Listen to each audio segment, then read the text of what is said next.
Buenas tardes a todos. Hoy tenemos una charla un poquito diferente a las otras.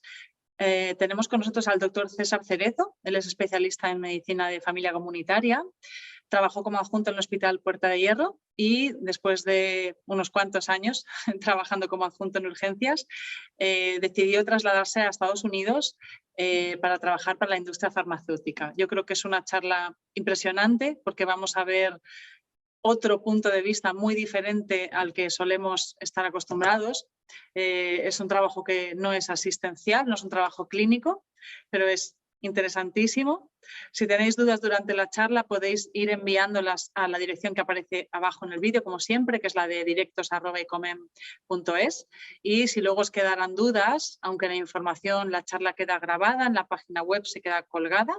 Y también se queda la información por escrito, pero si os quedasen dudas muy concretas que quisieseis preguntarle a él directamente, pues podéis escribirlas a través de mi correo de la vocalía, que es icomen.internacional@icomen.es.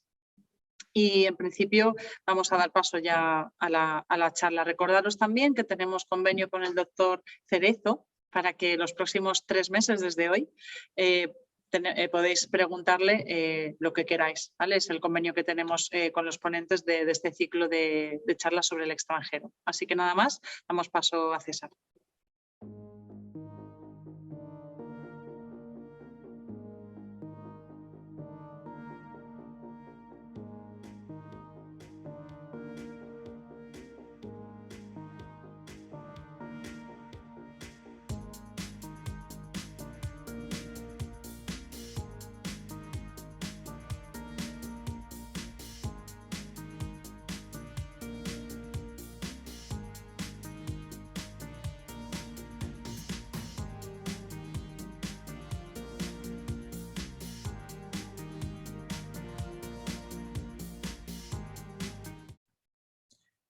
Hola, buenas tardes a todos. Gracias, Alina. Como ya estaba diciendo, soy César Cerezo y primero agradecer a Alina y al Colegio de Médicos de Madrid que me den la oportunidad de charlar un poco con vosotros, de contaros un poco mi experiencia en Estados Unidos y cómo he llegado aquí. Sé que hay un turno de preguntas al final. Voy a intentar otra vez contaros mi experiencia, pero luego dejar tiempo suficiente por si tenéis alguna pregunta para que podamos discutirla, ¿de acuerdo? Pues nada, en principio la agenda que quería comunicaros y contaros hoy va a hablar un poquito de cómo ha sido mi trayectoria profesional.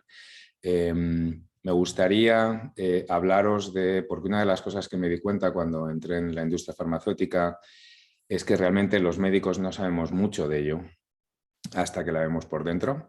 Entonces voy a gastar un poquito de tiempo en contaros cuáles son las distintas funciones dentro de la industria farmacéutica o dentro del I+D en ese campo y en cuál de todas ellas se puede trabajar siendo médico independientemente del país que seas.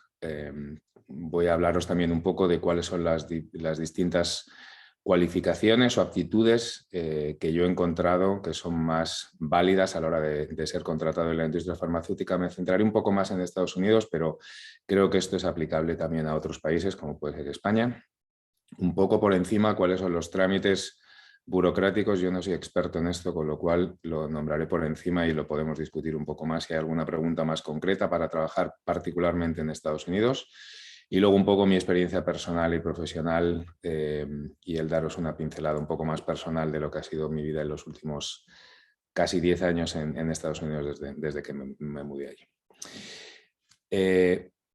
Este collage digamos, de centros o de actividades en las que he tenido la suerte de participar en mi carrera, lo primero me hizo pensar que nos hacemos mayores, al menos yo me hago mayor. Pero bueno, contaros un poco que soy médico de formación, graduado por la Universidad Complutense de Madrid. Luego tengo un título de especialista en medicina de familia. Y después empecé a trabajar en distintos servicios de urgencias, inicialmente tanto en el Hospital Severo Ochoa, que es donde hice la residencia, como luego pasé muchos años en el Hospital Puerta de Hierro, primero en Madrid, después en Majadahonda, al mismo tiempo que hacía trabajo asistencial en distintos hospitales privados, el Rubro Internacional, la Clínica Centro, tanto en unidades de medicina de familia como en unidades de medicina interna. Y terminé trabajando los últimos 7, 8 años de práctica clínica, terminé trabajando en la unidad de riesgo cardiovascular del Hospital 12 de Octubre, que fue donde más empecé a tener contacto con la industria farmacéutica, con tareas de investigación, además de la práctica asistencial. Una vez en esa unidad, la que tuve la suerte de entrar, hice dos cosas que yo creo que luego han sido importantes en mi carrera. Una fue hacer un máster de riesgo cardiovascular, de prevención de riesgo cardiovascular por la Universidad Complutense de Madrid, y sobre todo una tesis doctoral en patología renal, en prevención de patología renal en pacientes diabéticos hipertensos, que luego sí me ha servido a la hora de encontrar trabajo y a la hora de enfocarme en algunos de los trabajos que luego he conseguido en la industria farmacéutica. De ahí salté directamente a Pharma y lo hice a través de un contacto familiar que trabajaba en Pfizer y, casualidades de la vida, había la oportunidad adecuada, que era llevar el equipo de hipertensión, que era mi especialidad a partir de los últimos años, con mi tesis, por eso me refería a la importancia del currículum. Y entré en Pfizer en Nueva York, estuve 3, 4 años trabajando allí, en distintos equipos, en distintos grupos de trabajo. Me mudé a California después a trabajar en Amgen, en el cual estuve 5 años aproximadamente, luego os cuento un poco más las distintas tareas que hacía por allí. Y hace un año me cambié a una compañía que se llama Altahest, que es una compañía que está en San Francisco, a trabajar de jefe del departamento médico, y es una compañía que fue comprada por Grifols, que la conocéis, es una compañía basada en Barcelona, con lo cual ahora pues divido mi tiempo entre Barcelona y San Francisco. Poco lío de viajes, pero bueno, eso es lo que estamos haciendo ahora. Y esto es un poco el resumen de cómo he llegado yo aquí. Quería centrarme un poco en cuáles son las funciones que incluye I+D en Pharma. Repito, yo cuando llegué, todo esto que ahora os voy a contar, sabía un 10-20%. Y creo que ha sido es una curva de aprendizaje bastante rápida la que tenemos que tener cuando pasamos de la práctica clínica a hacer o a trabajar en Pharma. Sabéis que las áreas terapéuticas más calientes o más actuales ahora son, os he puesto 6 ahí arriba. Podemos hablar de muchas más, pero creo que estas son las que ahora mismo están un poco más en boga. Creo que oncología, todos sabéis todos los avances que ha habido desde el punto de vista de ciencia en los últimos años, sobre todo en la última década. Se ha conseguido bajar muchísimo la mortalidad en oncología, o por lo menos retrasar la aparición de eventos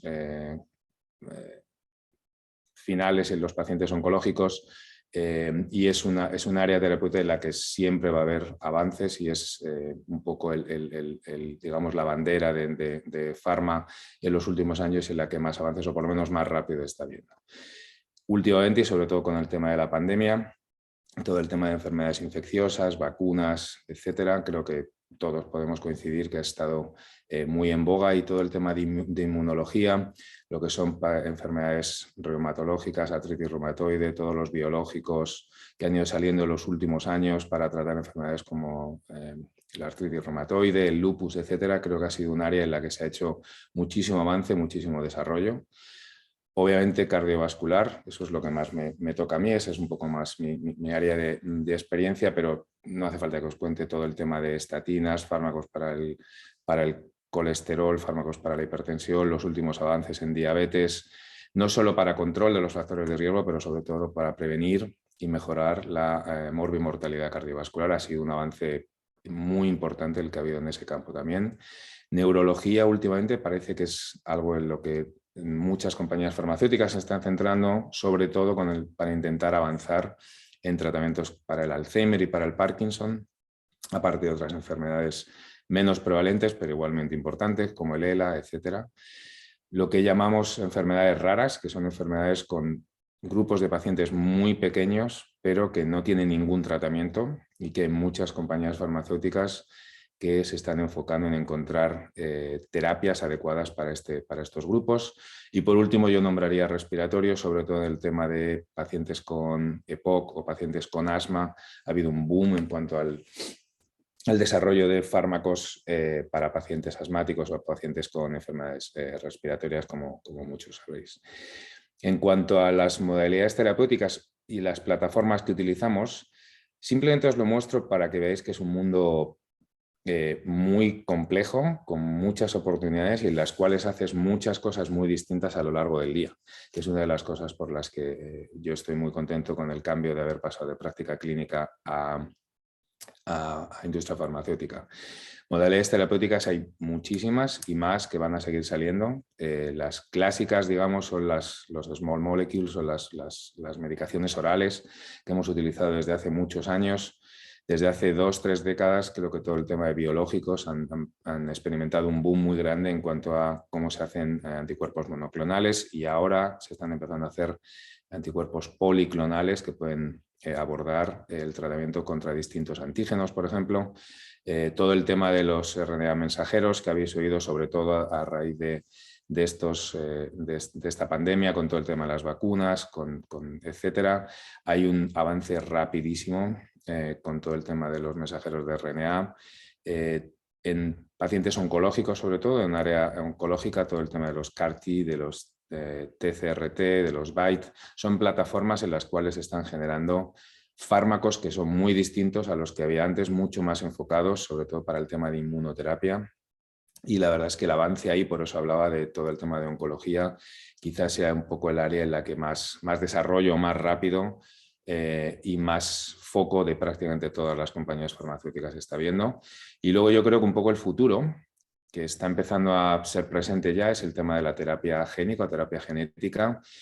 Estamos todavía, desde el punto de vista de industria farmacéutica, pensando en cómo avanzar y tener menos efectos adversos, que es un poco el talón de Aquiles ahora mismo de esa terapia, pero parece que es el futuro y, no sé, compañías con las que yo he estado hablando tienen claro que esto va a ser un poco, por lo menos para algunas enfermedades, no para la generalidad de todas las enfermedades, un poco el futuro y por dónde va a ir el descubrimiento o el avance en cuanto a las distintas modalidades terapéuticas, una aproximación mucho más personalizada basada en genética. Y en cuanto a plataformas o tecnología que utilizamos, todos conocéis el tema del Real World Data, tanto con registros como con acceso a datos a través de plataformas digitales que se extraen directamente de las bases de datos o bien de hospitales o de centros académicos o de centros privados. Estáis viendo y estáis leyendo todos los días del tema de la inteligencia artificial.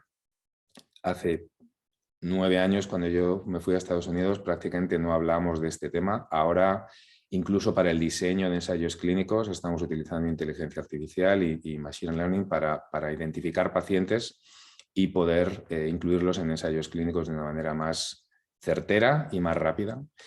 Todo el tema de omics, el tema de genética, el tema de proteinómica, el tema de metabolómica, ayuda también no solo a identificar los pacientes, sino a saber qué pacientes van a responder mejor a las terapias y a ser mucho más certeros a la hora de incluir pacientes también en ensayos clínicos.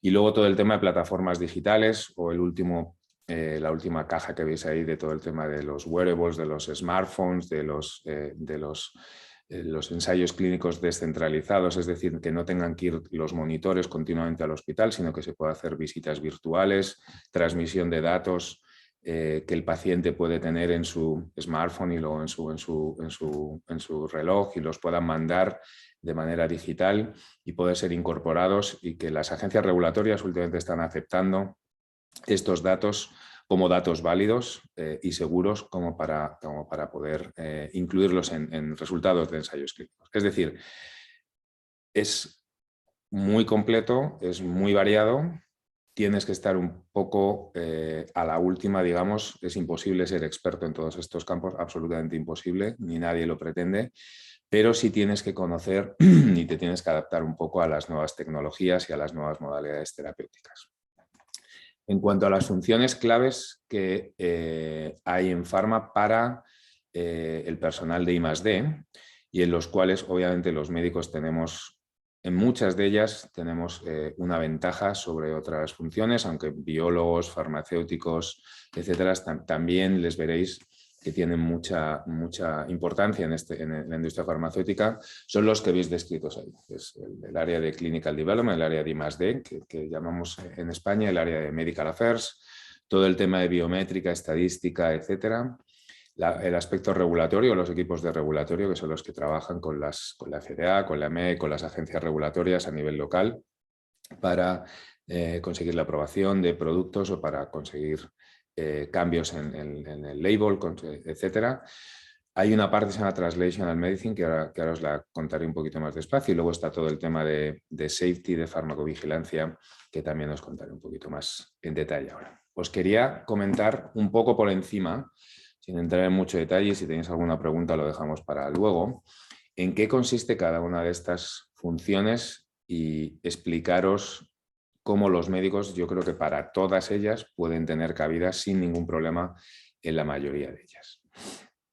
Esto es un poco cómo sería un desarrollo de programa clínico desde el inicio absoluto de cuando tú descubres una diana terapéutica, cuando tú identificas una enfermedad en la cual quieres buscar esa diana terapéutica y cuando empiezas a identificar el fármaco de interés que tú quieres desarrollar. Por ejemplo, os voy a dar el ejemplo de un programa en el que yo trabajé, que era el PCSK9, para aquellos que trabajéis en tema de cardiovascular. Es una diana terapéutica que se sabe que está relacionada con los receptores de LDL a nivel hepático, en el cual tú sabes que si lo inhibes, o descubrieron que si lo inhibes, puede reducir el colesterol de una manera distinta, el LDL, de una manera distinta a cómo se reduce mediante las estatinas. Entonces, ese descubrimiento de esa diana, PCSK9, llevó a ese equipo a desarrollar y a descubrir que inhibiendo el PCSK9 conseguía reducir niveles de colesterol. Todo esto a nivel discovery.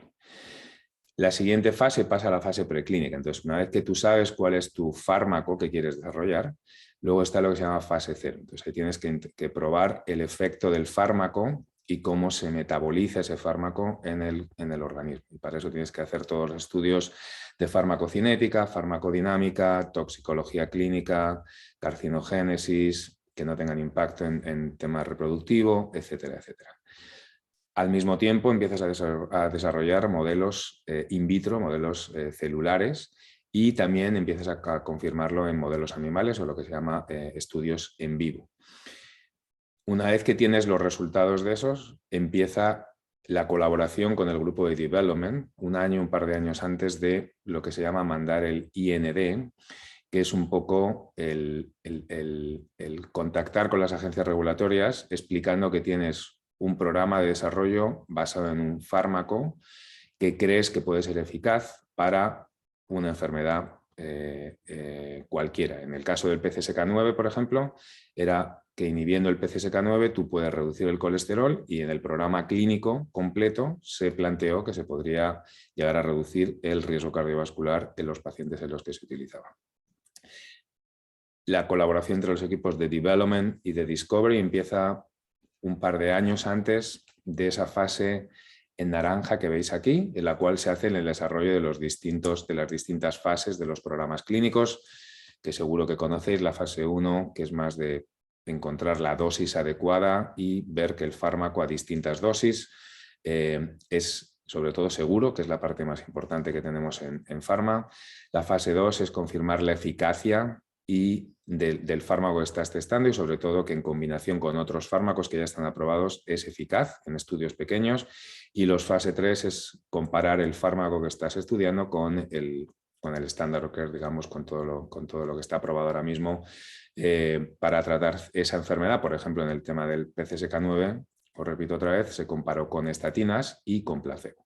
Entonces son estudios confirmatorios. Y luego, una vez que se consigue la aprobación del producto, una vez que tienes los resultados de esos fase 3, pues se suele aprobar el producto si tiene suerte, y luego entra la fase 4, que es la fase de farmacovigilancia, que es la de monitorizar los efectos adversos a largo plazo. El tema de Translational Medicine está incluido y está en colaboración en las dos áreas que veis en el medio. Es una función que últimamente está cogiendo cada vez más importancia, cada vez más relevancia, porque ayuda mucho a hacer de puente entre el grupo de Clinical Development y el grupo de Discovery. Por ejemplo, a la hora de ayudar con la selección de los assays, por ejemplo, para medir las cantidades de fármaco que estamos analizando. Y sobre todo, creo que hay una parte que ahora está muy en boga, que es todo el tema de biomarcadores. Los que trabajan en los grupos de Translational Medicine son los que habitualmente descubren nuevos biomarcadores para cada programa científico y ayudan mucho a la hora de ayudar al grupo de Discovery a encontrar dianas terapéuticas más adecuadas, pero también ayudan al grupo de Clinical Development a que a la hora de diseñar los ensayos clínicos sean ensayos clínicos mucho más afinados, porque tienes biomarcadores que te van a, utilizados en conjunto con todo el tema de la ómica que os explicaba antes, van a ayudar a seleccionar mejor los pacientes y a definir mejor lo que es el ensayo clínico. Por último, os quería comentar cómo la duración desde el momento inicial en el que la compañía empieza a pensar en la diana terapéutica hasta que se comercializa, veis cómo es un periodo muy largo, suelen ser en no menos de 10-12 años, eso de media. Normalmente en algunos programas que son más complicados suele ser un poquito más. Es una labor de equipo, es una labor muy compleja, que tienes que tener muy bien engranado absolutamente todo, y luego hay muchos más equipos que vais a ver ahora que se añaden a esto, pero para que entendáis que son programas de 10, 12, 15 años de evolución, lo que se tarda desde que descubres la diana hasta que consigues la aprobación por la agencia regulatoria. Otro grupo importante, mucho menos conocido, es el grupo de operaciones clínicas, que es el grupo que se encarga de garantizar la seguridad del paciente, la integridad de los datos en los ensayos clínicos y que los protocolos se siguen de manera certera y de manera segura por todos los investigadores y subinvestigadores. Es una labor que a lo mejor no es tan notoria para la gente, pero es una labor absolutamente fundamental, y una compañía farmacéutica es imprescindible que tenga un buen equipo de operaciones clínicas para que los ensayos clínicos tengan la calidad suficiente como para que puedan ser aprobados sin problemas por las agencias regulatorias. Estos grupos se encargan de comunicar con los vendors, con las CROs que habéis oído alguna vez, de manera muy frecuente, para ver progresos, avances en los ensayos clínicos, pero también para detectar de manera muy precoz alguna anomalía en alguno de los datos que han sido incluidos, alguna anomalía en la actitud o en cómo el investigador está incluyendo pacientes, cómo se guardan y se monitorizan los datos, visitas a los centros, revisar desviaciones en los protocolos. Os repito, por motivos o bien de que los fármacos estén en mal estado cuando llegan, los fármacos de investigación cuando llegan a los centros, o porque el investigador no haga buena selección de los pacientes. Por múltiples motivos se pueden romper los protocolos y puede haber desviaciones en esos protocolos, que este grupo es el que se encarga de monitorizar, y en caso de que haya algún problema, consultar con los equipos de development para que pongan un remedio a eso. Repito, es un grupo muy importante para garantizar la integridad de los programas clínicos, muy poco conocido de cara al público, pero bajo mi punto de vista fundamental. Y lo mismo diría de los equipos de farmacovigilancia. Supongo que sabéis un poco con lo que significa farmacovigilancia o el tema de safety. Es algo en lo que todos los que trabajamos en la industria farmacéutica probablemente sea nuestra mayor responsabilidad. Obviamente no hay nada que sea blanco o negro, no hay nada que sea bueno o malo, siempre tenemos que jugar con lo que os he puesto abajo, del tema de la balanza entre los efectos positivos que puedas encontrar en relación con los riesgos que puedas encontrar con esos fármacos. Como sabéis, todos los fármacos en algún paciente van a tener algún efecto adverso. Se trata de minimizar esos efectos adversos, priorizar la seguridad de los pacientes y al mismo tiempo garantizar que fármacos que se están lanzando, que se están investigando, puedan llegar al mercado con la menor tasa o prevalencia de eventos adversos posible, siempre garantizando la seguridad del paciente, pero mostrando seguridad y conseguir que se consiga avanzando en el desarrollo clínico. Este grupo es igual, muy poco visible de cara al público, pero es absolutamente clave. Sin este grupo y el de operaciones, en mi opinión, no existiría ningún programa clínico. Se encargan de identificar, de medir, de guardar, de evaluar, sobre todo de comunicar y de prevenir riesgos potenciales que puedan aparecer con el uso de de fármacos, tanto en las fases de desarrollo clínico como una vez que el programa o que el fármaco está ya lanzado en el mercado. Son claves para que, por ejemplo, cuando haces un ensayo clínico, todo lo que los monitores del grupo de operaciones o los investigadores clínicos reportan como un evento adverso, ellos son los que se encargan de recogerlo, van al detalle, analizan cada dato de cada paciente, de cada evento adverso y hacen una evaluación y lo comunican en caso de que sea un evento adverso mayor o serio, lo comunican con las agencias regulatorias. Repito que es un grupo absolutamente clave. Luego está el grupo de Medical Affairs, que es el grupo en el que yo pasé los primeros 5 o 6 años de mi trayectoria en Pharma. Es un grupo que está un poco a caballo entre los grupos de development, de diseño de ensayos clínicos y colaboración con los equipos de marketing, de comercial, etcétera. Está como un poco a caballo entre dos mundos.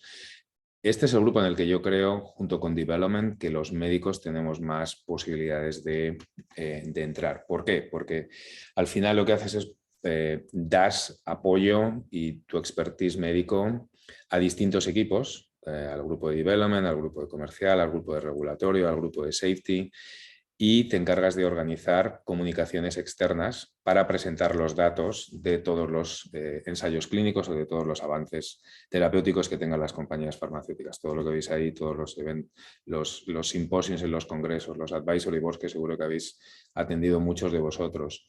Es el grupo que se encarga de hacer las publicaciones, es el grupo que se encarga de dar soporte a los equipos de comercial para, a la hora de todos los materiales promocionales siempre tienen que llevar revisión médica porque no puedes hacer, tienes que hacerlo de una manera muy regulada, eso es algo que ha cambiado mucho en los últimos años, no puedes hacer claims que sean de cosas que no están derivadas de los resultados de un ensayo clínico. Entonces los médicos que trabajan en el grupo de Medical Affairs, junto con los de regulatorio, etcétera, tienen que ser los que den el toque científico a todos esos materiales. Repito que también todo el tema de colaboración, de definir la estrategia en cómo va a ser el tema de comunicación externa, cómo va a ser el tema de avanzar en el desarrollo clínico una vez que entramos en esa fase 4 que os comentaba antes, cómo va a ser todo el tema que pone aquí de ESRs. Seguro que algunos de vosotros habéis participado como investigadores independientes en el desarrollo de protocolos clínicos que vosotros proponéis a la industria farmacéutica para avanzar en el estudio de fármaco X en una indicación que no es la que ha sido estudiada en los fase 3. De ese grupo se encarga Medical Affairs. Colaboran con los equipos de Clinical Development en todas las fase 1, fase 2, fase 3. Hay grupos que se llaman MSLs, que son los grupos de médicos que van a hablar y a tener conversaciones científicas con los médicos en cualquiera de las fases de desarrollo. Y luego hay una parte muy importante que es la de todo el tema de hablar con los médicos, hablar con las sociedades científicas, hablar con los grupos de pacientes, hablar con los grupos de advocacy. Es decir, es una labor muy completa. No es tan científica, no tan de laboratorio, digamos, como los grupos de Discovery o como los grupos de, a lo mejor, Clinical Development, pero es la parte que soporta todo el tema, repito, de puente entre el desarrollo puro de lo que es el fármaco con la comercialización y con el tema de publicar, comunicar estos datos y establecer contacto con los grupos externos en los hospitales y en los distintos grupos científicos. Eso es un poco el resumen de las 4 o 5 funciones que quería que conocieras un poco más. Repito, yo no sabía nada de todo esto cuando llegué a Pharma, y es algo que lo que te das cuenta que los médicos creo que podemos tener una labor muy importante, y esto enlaza con esta diapositiva que os quería comentar en lo que os voy a contar un poco cuál creo que son las cualificaciones o las aptitudes que son más importantes o las cuales los médicos podemos tener una labor más importante a la hora de ser contratado en la industria farmacéutica. Bajo mi punto de vista, esto no aplica solo a Estados Unidos. Obviamente yo hablaré un poco más desde el punto de vista de Estados Unidos, pero creo que si alguno queréis empezar a trabajar en industria farmacéutica en España, cualquiera de estos creo que también serían cualidades que ahora, por ejemplo, en la colaboración que tengo yo con Grifols, estamos buscando cosas muy parecidas a lo que buscamos en Estados Unidos. Obviamente ser médico da un plus muy grande para trabajar en puestos de R&D, sobre todo en los grupos de Medical Affairs y de Clinical Development que os decía antes. Creo que también los de Translational Medicine es bueno tener un bagaje clínico, bagaje científico importante, y creo que cada vez más se está poniendo de relevancia la importancia de tener médicos o de tener gente con un calado científico importante en cualquiera de estos grupos. Tener un buen currículum ayuda, no es imprescindible, pero siempre ayuda, como en cualquier otra circunstancia de la vida. Tener una tesis doctoral no es imprescindible, pero diría que igualdad de condiciones puede ayudar, pero si no la tenéis, yo conozco muchos médicos que trabajan en la industria farmacéutica que no la tienen y no hay ningún problema. Te pagan un poco más, es más fácil la igualdad de condiciones que te cojan si eres PhD que si no lo eres, pero no es imprescindible. La parte clave es el graduado en medicina y la experiencia clínica. Parece mentira lo que se puede aportar solo por haber visto pacientes en el mundo de la industria farmacéutica. No te das cuenta hasta que no estás dentro, pero es una parte que no desdeñéis porque es muy importante. Si tienes experiencia en ensayos clínicos, y yo la tenía gracias al tiempo que estuve en la unidad del 12 de octubre, como os comentaba antes, tanto como investigador principal, pero también como subinvestigador, si conoces un poco el intríngulis de cómo funcionan los ensayos clínicos, conoces cómo funcionan los monitores, cómo funcionan las CROs, has publicado, tienes conocimientos en estadística. Creo que son cosas que ayudan, no son imprescindibles, pero creo que todo suma al tema de ser graduado en medicina. El tema del currículum científico, ahí sí que os diría que cuanto mejor sea, llama más la atención. Tener un cierto número de publicaciones, no hay un número cerrado, pero tener publicaciones ayuda. Haber sido ponente en distintos congresos o en foros científicos, idealmente haber tenido algún premio o beca. Yo no tenía ninguno, con lo cual eso no es imprescindible, pero son cosas que también ayuda. Tener una voz activa en alguna de las sociedades científicas, de las especialidades en las que estáis trabajando. Construiros vuestro currículum científico. Yo creo que todos lo hacemos en mayor o menor medida. Para trabajar en farma no es imprescindible, pues yo he conocido y he contratado gente que no tiene publicaciones y que no son médicos, pero creo que para tener una trayectoria y para poder entrar de una manera más sencilla en industria farmacéutica, estas cualidades que veis aquí, os recomendaría que por lo menos las tuvierais en cuenta.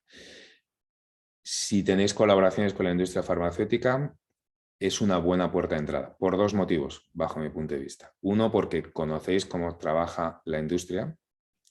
Si habéis hecho colaboraciones con ellos, tanto de ponentes, tanto en alguno de esos ESRs que os comentaba antes, si habéis trabajado con ellos en avanzar en desarrollo de protocolos clínicos, todo ayuda. Pero es que además luego todo el tema del networking que pongo abajo, el conocer gente es fundamental, te pueden hacer cartas de recomendación, os pueden dar referencias vuestras, tanto en la compañía farmacéutica de la que están hablando, como en otras compañías, con otros compañeros en industrias que han trabajado antes.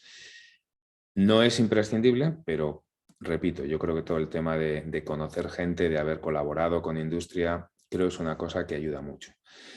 El tema de las cartas de recomendación, cuando vas, sobre todo para trabajar en Estados Unidos, te piden cartas de recomendación no de industria, sino te piden cartas de recomendación de o bien jefes de servicio o bien líderes de opinión con los que hayas trabajado. No es imprescindible, pero también ayuda.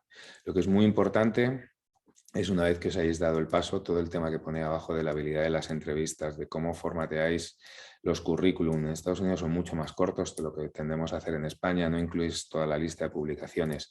Son pequeñas cositas que de manera aislada no hacen la diferencia, pero poniendo todo el paquete junto, creo que una vez que la compañía está buscando a alguien con un perfil muy concreto y vosotros podéis aportar vuestro grado de médico, vuestra especialidad, más o menos experiencia en alguna de las cosas que comentaban, un buen currículum científico, todo esto ya es el último paso para ayudar a poder entrar en la industria.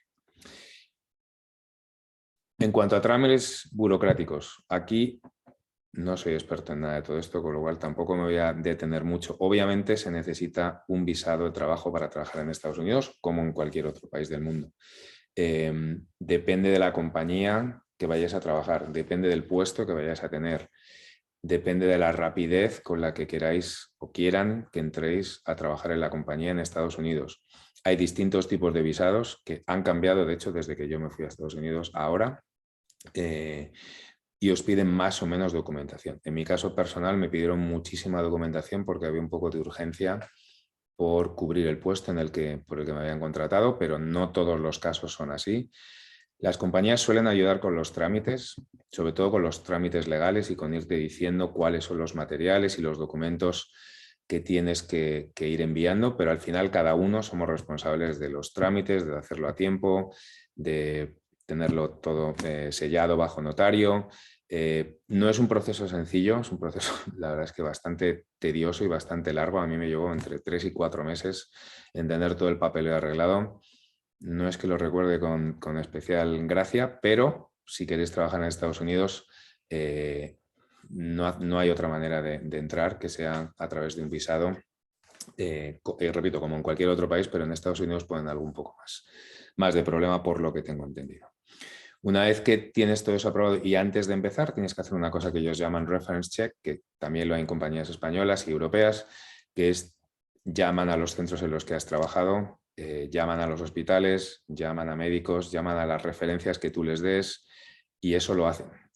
Sé que en otros países no se hace de manera tan estricta. En Estados Unidos yo tengo compañeros, muchos, que me dijeron que les habían llamado para confirmar direcciones médicas de hospitales en los que yo había dicho que había trabajado, confirman cada paso que tú les das, lo confirman. Con lo cual, una de las cosas que hay que hacer es ser absolutamente honesto, porque si en alguno de esos pasos que ellos dan o comunicaciones que ellos dan para confirmar datos que tú has mandado tienen alguna duda, cancelan el proceso. Y eso lo he visto también en un par de ocasiones.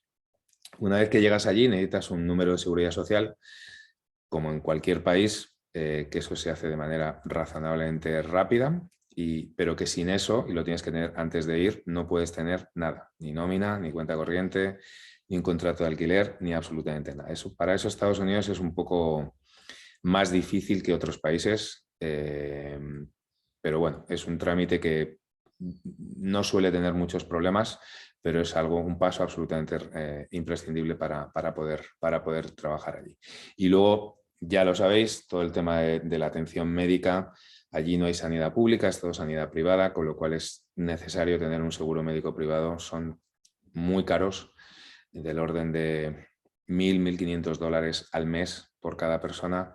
Las compañías suelen, puesto proporcionado por la compañía, las compañías suelen ser proporcionados, suelen garantizar que como parte del paquete que te dan en cuanto a compensación, salario, etcétera, te incluyen una subvención relativamente grande para este seguro médico y el empleado termina pagando una cantidad pequeña al mes, pero sin la cual no tienes acceso a sanidad en Estados Unidos, con lo cual es algo imprescindible que también creo que tenéis que tener en cuenta para mudaros allí. Luego, quería comentaros un poco dónde están las industrias farmacéuticas en Estados Unidos. Están en todo Estados Unidos prácticamente, menos en el centro, que como sabéis el centro de Estados Unidos no se caracteriza por ser un área muy industrial, un área de mucho avance científico, donde muchas compañías suelen estar. En cuanto a compañía farmacéutica, yo os diría que hay 3 o 4 grandes focos. Uno es toda la zona de la costa oeste, que es donde estoy ahora, la zona de sobre todo San Francisco, el Bay Area que habéis oído, es la cuna, la meca de los biotechs, de las compañías pequeñas farmacéuticas, de todo el tema de startup farmacéutico. Esto se desarrolla sobre todo en San Francisco. San Diego ha cogido bastante prevalencia en los últimos años también. Esta zona de aquí, que es Seattle, esta también es muy importante y hay muchas compañías que se han ido allí. Luego está todo el tema, toda la zona del noreste de Estados Unidos. Boston, sobre todo, es igual que San Francisco, probablemente digamos, la meca de los biotechs pequeños. Nueva York con Pfizer y Nueva Jersey con todo el tema de todas las compañías grandes están basadas en Estados Unidos, en Nueva Jersey. Hay compañías en Filadelfia, cada vez más últimamente. Y luego hay dos áreas que se están poniendo de moda los últimos años para industria farmacéutica, que son todo el área de Texas, San Antonio, Houston y todo el área de Miami y de Florida en particular.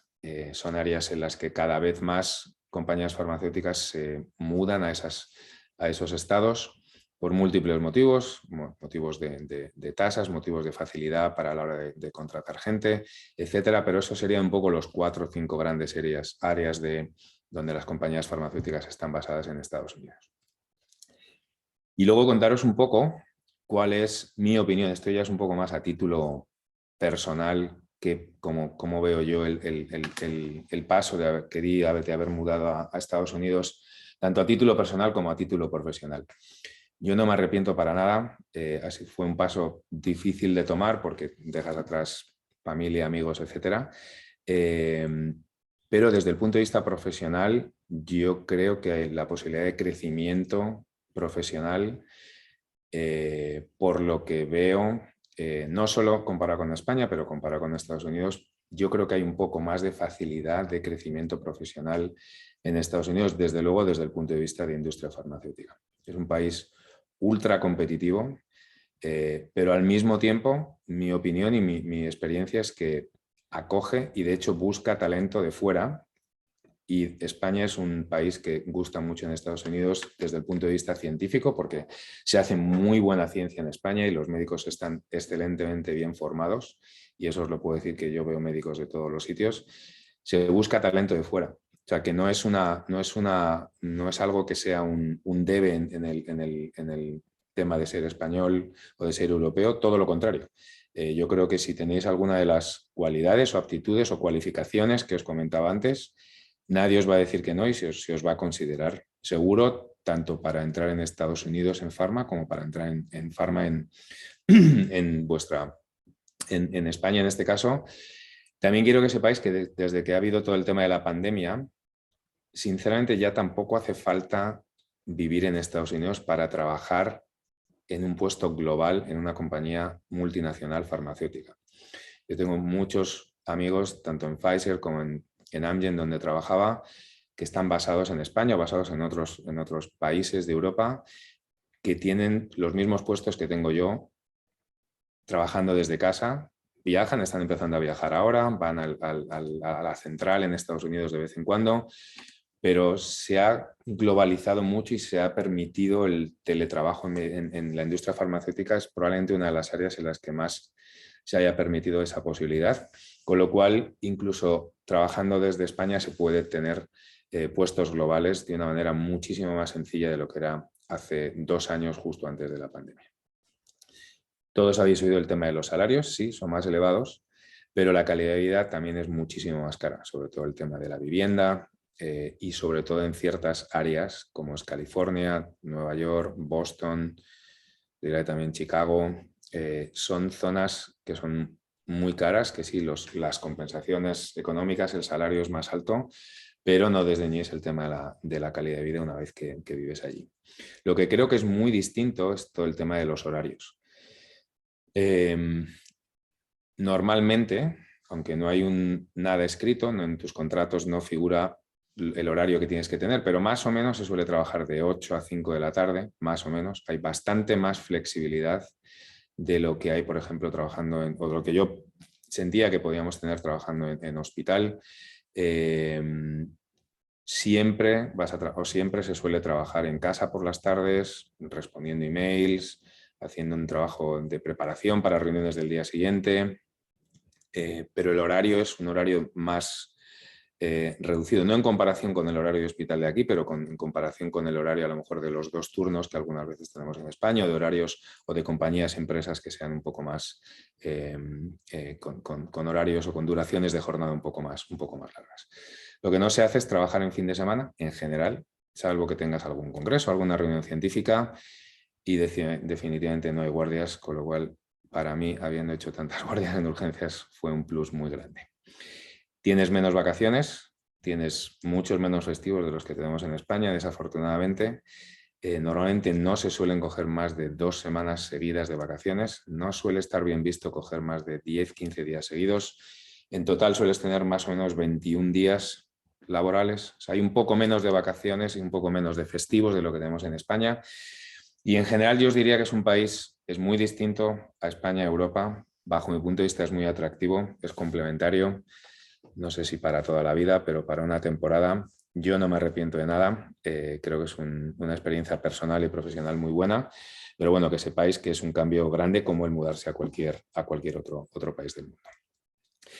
Y en resumen y para acabar, pues comentaros otra vez, es muy distinto lo que solemos hacer cuando estamos en el hospital, cuando estamos haciendo práctica clínica, cuando se nos complican pacientes en quirófano, como comentaba Alina hace un rato, como cuando tienes guardias y tienes pacientes complicados, a trabajar en la industria farmacéutica.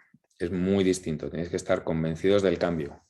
Tiene sus cosas buenas y sus cosas malas, pero en general es mucho más variado, es mucho más distinto, y os quería dar una pincelada de cómo es para que subierais un poco más. Es mucho más variado de lo que la gente piensa.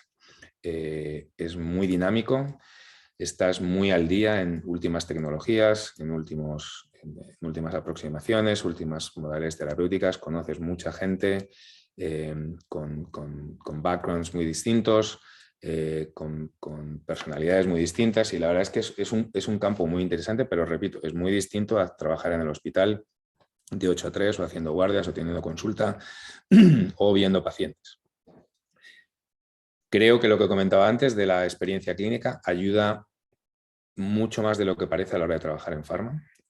Ser médico es una cualidad que para farmas, sobre todo, repito, para los grupos de Medical Affairs, de Clinical Development, da un plus muy grande, y siempre las industrias farmacéuticas van a buscar un médico antes que alguien que no sea médico. Vivir y trabajar en Estados Unidos, ya lo he comentado, es un reto, pero mi experiencia ha sido muy, muy gratificante desde los 2 puntos de vista, tanto personal como profesional. Algunas veces se pasa mal, sobre todo estos 2 últimos años con el tema de la pandemia, sin poder volar, sin poder ver a prácticamente nadie. Es mucho más complicado, sobre todo en mi caso personal, ahora viviendo en California. Ha sido duro y ha sido complicado. No he podido venir prácticamente a España casi por 2 años, salvo ocasiones muy contadas, y la verdad es que esa parte no es para nada la más agradable, se echa mucho de menos cuando pasan cosas de estas, pero en conjunto creo que es una experiencia gratificante.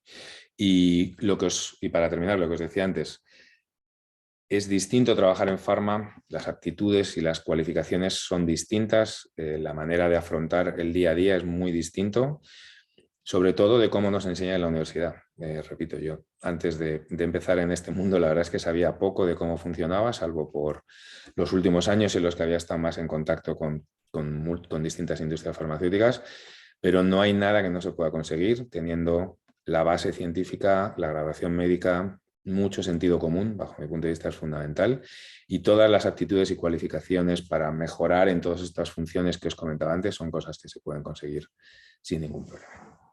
Y nada más, esto es lo que os quería contar. Sé que hay un turno de preguntas ahora, le doy paso a Alina y encantado de responder a alguna de las preguntas que podáis tener.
Bueno, pues muchas gracias, César, por toda esta información que nos has dado. Lo primero, me parece que estás ahora mismo en Estados Unidos. Aquí No sé qué estoy. hora es. No quiero ni preguntarte qué hora es. Pues las 9 menos 10 de la mañana. Demasiado fresco te hemos visto, ¿eh? Demasiado fresco. Todo bien. Aquí nos levantamos pronto. Pues a ver, bueno, gracias porque tenía dos motivos para invitarte a esta charla y uno de ellos es que yo creo que los médicos que hacemos solo asistencial no tenemos ni idea de esto, pero ni idea, ya lo has dicho varias veces, que es como, bueno, pensamos que hay como un trabajo, ¿no? Que como, este se fue a trabajar en la industria y nos lo imaginamos como en la industria, pero no sabemos los tipos de trabajos que hay. Y luego porque es verdad que con el tema de la pandemia hemos recibido muchas personas que tienen la inquietud de probar otra cosa que no sea la medicina asistencial, pues porque hay mucha gente con mucho síndrome de médico quemado y ha quemado y no solo quemado, sino también con curiosidad de saber y de probar otras cosas. Entonces, bueno, yo creo que es una charla que probablemente no tiene que ver con las otras sobre la vivencia en el extranjero, tanto como lo raro que es para un médico normal, digamos, saber de esto, ¿no? Entonces, bueno, que yo me ha encantado y la verdad que hay bastantes preguntas, entonces vamos a ver si vamos contestándolas. Una pregunta que dice, para trabajar en Medical Affairs, ¿tienes que saber de algo en concreto? O sea, ¿tiene que ser de tu especialidad? Eso es una pregunta, ¿no? Por ejemplo, yo me voy a poner a mí, porque no sé esta persona que pregunta de qué especialidad es, pero yo si fuese, por ejemplo, soy traumatóloga, ¿yo qué hago en la industria, no? Porque yo fármacos tampoco trabajo tanto. Yo te diría que es más fácil entrar en Medical Affairs en un área en el que sea cercano a tu especialidad. Es decir, yo entré en un grupo a hacer Medical Affairs en hipertensión porque había estado trabajando X años en un grupo de riesgo cardiovascular, pero no es imprescindible. He visto neumólogos, normalmente les contratan más para trabajar en programas de asma o programas de POC, oncólogos para trabajar en programas de oncología, reumatólogos para trabajar en programas de inmunología. Pero hay especialidades, como la tuya, por ejemplo, o cirujanos o anestesiólogos, en los cuales solo el conocimiento médico es suficiente como para poder entrar a trabajar en Medical Affairs. Yo he contratado gente que son anestesiólogos para trabajar en grupos de enfermedad cardiovascular, porque el manejo, por ejemplo, de fármacos que tienen y todo el tema de farmacopea y conocimiento farmacológico es más que suficiente. En tu caso, como traumatóloga, pues a lo mejor, por ejemplo, para programas en los que yo he trabajado de osteoporosis, puedes entrar sin ningún problema. Cuanto más cercano sea, mejor, pero no es algo que sea un requisito imprescindible. Lo más importante es ser médico, lo que más se valora es ser médico y tener experiencia manejando pacientes. Eso da un plus, eso es, diría, el número uno con muchísima diferencia. Vale, pues mira, voy a hilar lo que acabas de decir con otra pregunta, ¿no? Que es lo de que se valore más ser médico, por ejemplo, si, o sea, dentro de todos los trabajos que has mencionado, todas las opciones, si en algunas se valora más ser médico, es en general que el médico va a entrar con mayor estatus que personas que han hecho otras carreras como biología, bioquímica, farmacia incluso. Con más estatus, van a entrar más fácil. Es decir, más fácil. Si yo tuviera que cuando yo tengo que contratar ahora gente para el grupo de Clinical Development, lo primero que busco son médicos, en general. Si es un programa de, por ejemplo, ahora estoy buscando a alguien para hacer un programa de neurología, pues busco neurólogos.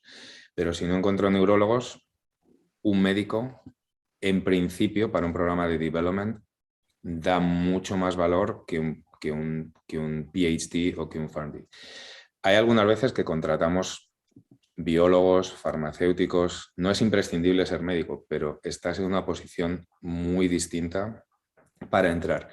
En cuanto a estatus, hombre, es más fácil tener un estatus más alto siendo médico y sobre todo si empiezas a sumar cualificaciones. Es decir, ahí es donde entra el tema del PhD, el tema del que tengas un máster en lo que sea, conocimientos de bioestadística, muchas publicaciones.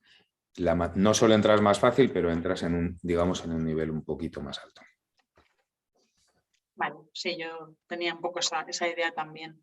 A ver, dice, ¿cómo se valoran a los médicos españoles? Yo creo que esto va un poco en relación, porque aquí lo hemos hablado muchas veces cuando hablamos del médico asistencial, digo, en el extranjero hay un mito en España, mito general y ya en la casa de todos los médicos, yo creo, de España, que la familia siempre te dice, los médicos españoles están muy valorados, todo el mundo sabe que somos los mejores médicos del mundo, este mito. Entonces yo creo que viene aquí la pregunta, ¿cómo se valoran los médicos españoles? Los médicos españoles, por ser españoles, tienen algunos rasgos a nivel de los contratadores, ¿no? De decir, pues es que los médicos españoles son muy trabajadores o son muy de la siesta o no hay una, ¿sabes? Un perfil general que tengan desde fuera, en Estados Unidos, que es tu caso. Bueno, si obvias el tema de los clásicos de la siesta y todo esto, que siempre están haciendo bromas, sí. La realidad es que hay muchos médicos españoles trabajando en Estados Unidos. Yo he tenido, en mi equipo llevo a tener 2 médicos españoles que venían de otras compañías. Yo creo que el sistema sanitario español y la formación académica que tenemos en España es brutal, es muy buena y eso creo que es algo que sí se reconoce. Entrar en Estados Unidos algunas veces es más sencillo, más complicado porque tienes que tener contactos, como por ejemplo en mi caso, pero yo conozco 2 personas que han hecho lo mismo que yo. Una persona que terminó trabajando conmigo de Barcelona, que entró en otra compañía en Chicago, y otra persona que conozco que acaba de entrar en una compañía en Nueva York. Entonces, yo creo que sí miran y sí valoran que la formación en España sea buena. Sí valoran que tengas una residencia terminada, sí valoran que tengas que hayas tratado pacientes. Yo creo que el tema de tratar pacientes aporta, pero como el sistema sanitario aquí en España, para bien o para mal, vemos muchos pacientes y tenemos muchos cursos y muy buena formación académica, yo personalmente creo que comparado con médicos de otros países, no te diría que es una diferencia brutal en cuanto a cómo valoran al español versus a un alemán, pero estamos bastante bien valorados. Vale. Bueno saberlo. Otra pregunta, si te hacen examen de inglés, claro, porque para muchos trabajos que hemos estado comentando y países sí que piden un test de inglés o una prueba de inglés. No, para trabajar, he visto algunas de las charlas que han colgado otros compañeros trabajando en el extranjero. Pharma para eso es distinta. No te piden Yo no tuve que presentar un título de inglés.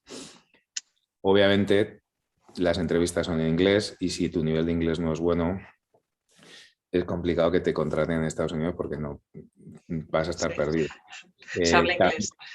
También es verdad que no es, o sea, con que tengas un nivel aceptable de inglés, que puedas comunicarte bien, que puedas entenderte bien y que puedas escribir razonablemente bien, es más que suficiente. No piden ningún examen. Sé que para entrar en hospitales o para la gente que hace el USMLE y otras cosas sí lo piden. Aquí no te piden certificación. Vale. Otra pregunta. Sobre el tema del currículum que has dicho que era muy importante, bueno, son varias. ¿Cómo preparar tu currículum si contrataste a alguien para tu currículum y tus perfiles? Es decir, porque yo sé, me suena que hay compañías o freelance que te apañan el LinkedIn o te apañan o sea, tú mandas el currículum y ellos te lo devuelven como formato alemán, formato Estados Unidos, formato más para, ¿no? O sea, puedes dar algunas, no sé, y nociones o si recomiendas hacerlo con una de estas compañías que te lo mejoran a los ojos de la industria. Yo he hecho los dos. Cuando me fui era el currículum que yo tenía escrito, el típico currículum con toda tu experiencia y todas las publicaciones y absolutamente cada una de las publicaciones de comunicaciones a congresos. Si lo tuviera que repetir ahora, no lo haría así. Yo pediría consejo a alguien que te lo haga un poco más como les gusta en Estados Unidos. Por ejemplo, una cosa, yo no sé si ahora aquí se utiliza, pero antes aquí utilizábamos una foto en el currículum. Allí jamás pones una foto, jamás. Los currículums son muy cortos, son 3 páginas máximo en currículums después de 15 años de clínica y 10 de industria como tengo yo.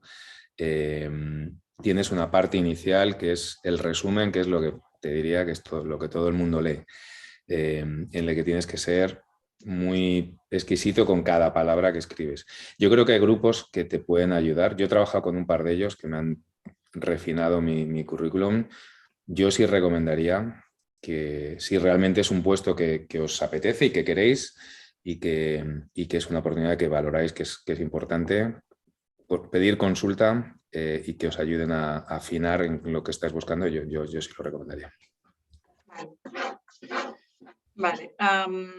Las cartas de referencia, ¿recomiendas algún formato o que incluyan algo en concreto? O sea, porque claro, aquí muchas veces, a mí me pasó por lo menos cuando me iba a ir hace años, que pedí cartas de recomendación y los jefes en su momento y los compañeros a los que les pedí, pues no sabían qué poner, ¿no? Era como very nice, very well, no sé cuántos, pero sabes que aparte, ¿no?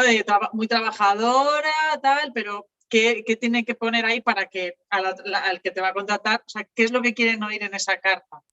Básicamente, sobre todo si es para un puesto Medical Affairs o en Development, lo que quieren saber es que jefes de servicio, investigadores en ensayos clínicos, líderes de opinión, que hayan trabajado contigo, que ellos puedan decir que desde el punto de vista personal eres una persona no conflictiva, colaboradora, fácil de trabajar contigo, y luego que tu bagaje científico, que lo pueden poner de la manera que quieran, que han colaborado contigo haciendo publicaciones, que el bagaje científico tuyo es muy sólido por esto o lo de más allá. Esas dos cosas, demostrar o justificar o poner una firma, un sello de alguien importante en cuanto a tu bagaje científico y que a título personal no eres una persona conflictiva, son las dos. Luego cada uno lo escribe como quiere. Yo os puedo dejar borrando nombres alguna de las cartas que me hicieron a mí si lo necesitáis, pero es un poco el toque personal, pero esos dos componentes son muy importantes. A ver, sigo. Al hilo también de esto, no si conoces, bueno, preguntan directamente, cursos de preparación para las entrevistas, porque, claro, has dicho, muy importante, ¿no? El tema de la entrevista, yo también lo viví en Inglaterra, que no es para nada como las que hacemos en España, ¿no? Pero bueno, si puedes un poco desarrollar más este tema de la entrevista, porque también sé que hay preparadores para entrevistas, no sé si para la industria es necesario, pero ¿qué se espera de esa, o sea, cómo te preparas para una de esas entrevistas, ¿no? Si hay preguntas truco o preguntas típicas o te van a preguntar, ¿sabes? Pues como yo que sé, a mí en una entrevista en Inglaterra me preguntaron cuántos amigos tenía, ¿no? Y yo de repente era como, o sea, esto no tiene nada que ver ni con traumatología, ni con mi profesión, ni nada, o sea, ¿qué es esto, no? Pues no sé si hay... Yo no he utilizado a nadie para que me ayude a preparar entrevistas. No veo mal que se pida ayuda para eso, pero en mi experiencia yo no lo he pedido. En Estados Unidos hacen preguntas, digamos que el formato es relativamente parecido. Solemos preguntar, hazme un resumen de tu currículum, se suele empezar así, cuéntame un poco qué has hecho en tu carrera profesional, qué es lo que te atrae de esta oportunidad, por qué estás aquí, y entonces ahí sí tenéis que tener muy claro el motivo. O sea, tiene que ser una historia convincente, no puede ser estoy cansado de hacer guardias o cualquier otra razón. Tiene que ser una historia de quiero tener proyección profesional, quiero estar más cercano a la clínica, quiero participar del desarrollo de programas clínicos. Esta compañía me gusta por este programa, creo que se está haciendo cosas muy importantes y en este campo quiero participar. Una razón importante justificada para el cambio. Y luego siempre preguntan por temas de liderazgo y cómo te ves tú en tema de colaboración. Siempre lo preguntamos. ¿Eres buena? ¿Sabes? ¿Te relacionas bien con gente en el campo profesional? has tenido problemas. Siempre preguntan ese tipo de cosas. Y luego te hacen preguntas o hacemos preguntas que caen lluvias del cielo de, pues eso, ¿cuántos amigos tienes? Y preguntan mucho por algún tema personal. ¿Qué te gusta hacer en vacaciones? Siempre buscan un poco lo que te mueve en el aspecto profesional, por qué estás interesado en esta entrevista o en esta posición, pero lo mezclan con el tema personal. Entonces yo iría un poco preparado por los dos campos. Las respuestas tienen que ser cortas, o sea, no podemos estar,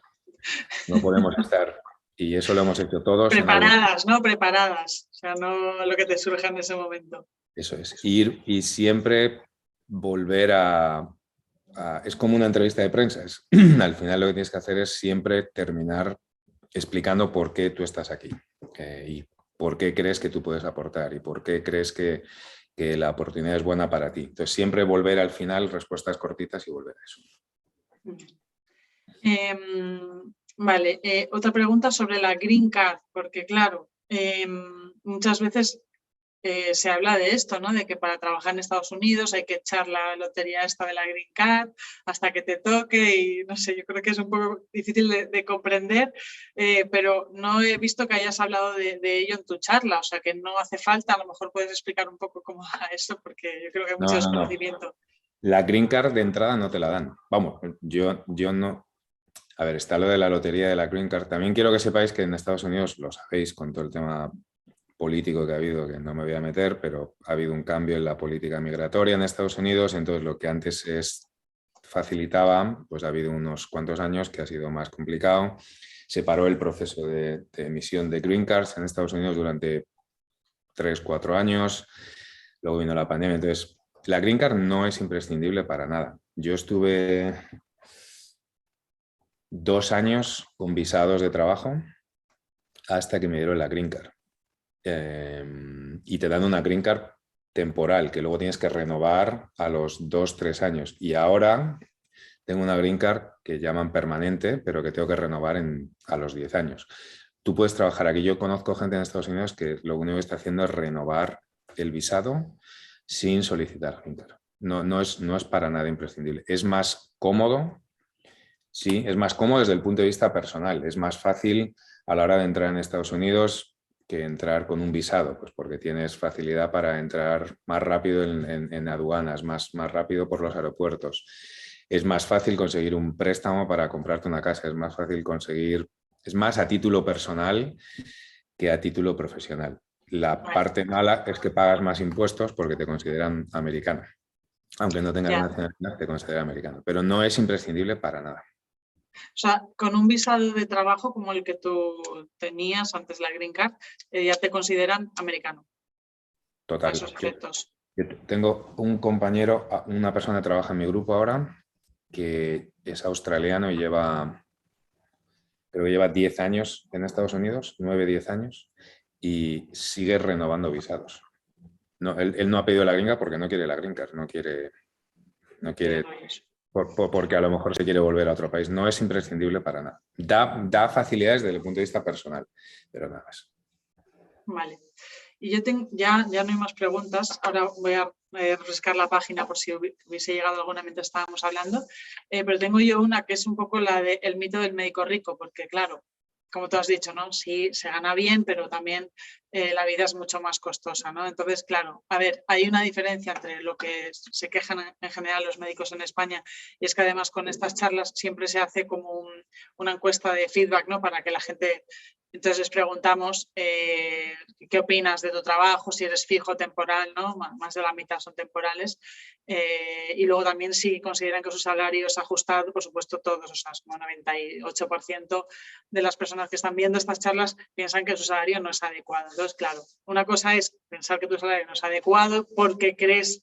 Bueno, porque es verdad, comparando con la media nacional y también porque consideras que para el número de años trabajados y estudiados no concuerda. Y otra cosa es el mito, como muchas veces me preguntan a través del colegio de médicos, bueno, pues me voy 2 o 3 años, hago una hucha increíble y ya con eso ya me jubilo, ¿no?